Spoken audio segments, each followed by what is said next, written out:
আওয়ামী লীগ ও এর জোট দলগুলোর নিবন্ধন বাতিল অথবা স্থগিত করার দাবি জানিয়েছে গণ অধিকার পরিষদ।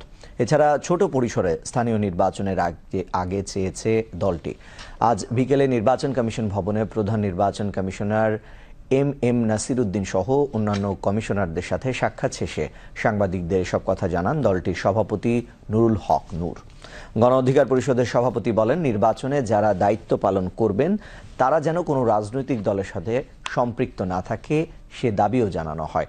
এছাড়া বিতর্কিত নির্বাচনে যারা জড়িত ছিল তাদের বিরুদ্ধে ব্যবস্থা নেওয়ার কথা বলেন গণ অধিকার পরিষদের শীর্ষ এই নেতা।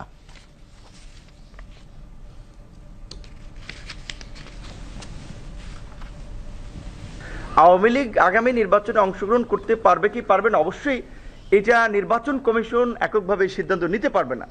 সবচেয়ে এটা আমি মনে করি একটা রাজনৈতিক ঐক্যমতের সিদ্ধান্ত হতে হবে, সরকারেরও এখানে ভূমিকা নিতে হবে। সেক্ষেত্রে রাজনৈতিক ঐক্যমত তো তৈরি হয়েছে, গত মিটিংয়েই কিন্তু সব রাজনৈতিক দল এই বিষয়ে ঐক্যমত হয়েছে যে আওয়ামী লীগ এবং তার এই ফাঁসিবাদের দোসররা যেন আগামীতে নির্বাচন না নিতে পারে, সেজন্য তাদের বিষয়ে পদক্ষেপ নেওয়া। তাহলে রাজনৈতিক ঐক্যমত হলে তারা ব্যবস্থা নিতে পারবে।